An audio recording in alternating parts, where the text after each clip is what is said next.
all this computer time really helping our children learn, or could it actually be holding them back? Today I want to talk to you about something that has become a huge part of our children's education: computers.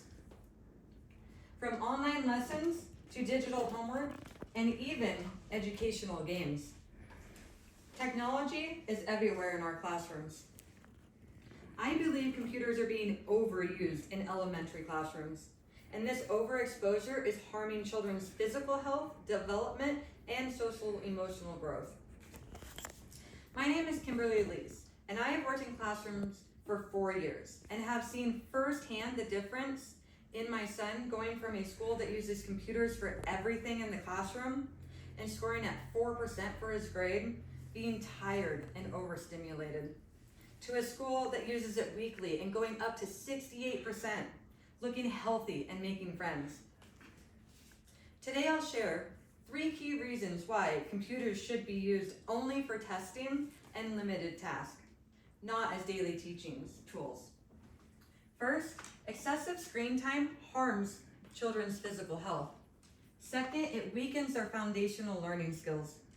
And third, it damages their social and emotional development.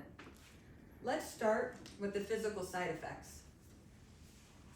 In a study published in BMC Public Health in 2021, researchers studied over 7,000 elementary students in Japan and found a direct connection between screen time and problems like obesity, dry eyes, and lower physical activity.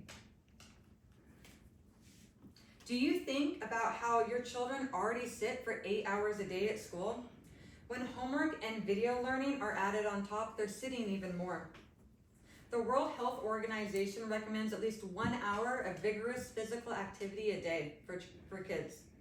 Yet many students don't even come close to this because they're glued to screens. Even worse, late night computer use, often for homework, affects sleep. How late do your children stay up? The blue light from screens suppresses melatonin, the sleep hormone, and confuses their internal clocks.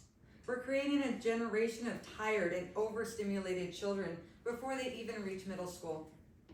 Now let's move on to the academic side. Technology is supposed to help children learn, but in reality, it's replacing the most important foundation: basic skills. Reading, writing, spelling, and math. All rely on hands-on practice, repetition, and human connection.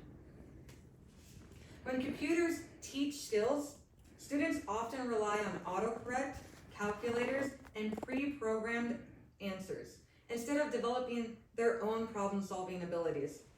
Studies have shown that children who spend more time learning on screens struggle more with attention, handwriting, and comprehension. You can help them develop these skills. Instead of using technology as a tool, they start to see it as a teacher. And when that happens, they lose confidence in their own abilities to think critically or create independently.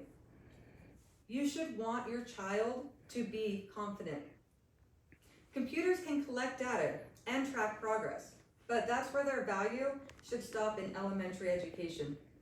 The real teaching should come from teachers and human interactions, not screens. Who would you want teaching your child? When you have your child wait until they are 12 years or older to use computers, studies show they develop stronger language skills. Finally, the emotional side, something we can't ignore. Your children are growing up in front of screens, not with people. Research from Saduku Albans in 2024 found that constant technology use limits face-to-face interactions, preventing children from developing healthy social skills. Do you see your children struggling with outbursts like I did? We see this every day. Kids playing video games instead of talking, texting instead of engaging. Over time, this can lead to anxiety, depression, social isolation, and attention problems. This is why in-person communication is so important. Studies show that more than 6 hours of screen time a day is linked to increased depression and even aggression in children. Even so-called educational games like Prodigy, a math game, use battle and combat features, teaching that learning must include competition or violence. This was a main learning game at my son's old school. At such a young age, children can't separate fantasy from reality. These habits and exposures shape how they view the world and how they view themselves. This is why we must be the ones to step in for them. A study from 2023, including 27,969 18 to 24-year-olds, found better mental well-being among those who started using smartphones or tablets later in childhood. So what can we do to help our children? We can start by changing how we use computers in school. Let's keep technology for what it's best at: testing, data collection, and supplemental learning, but not for daily teachings.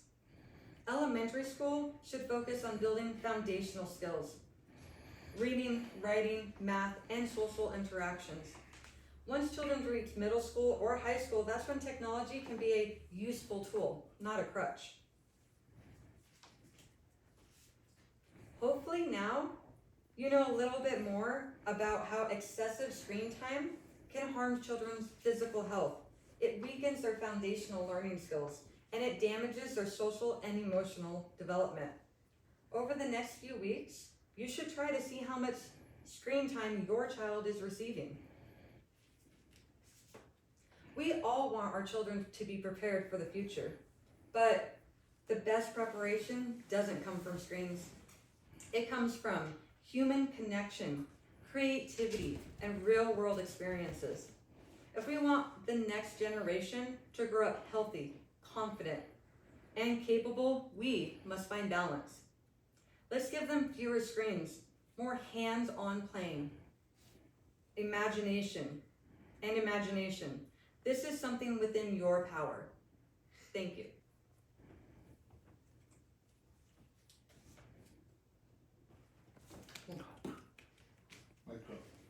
Go to the next slide.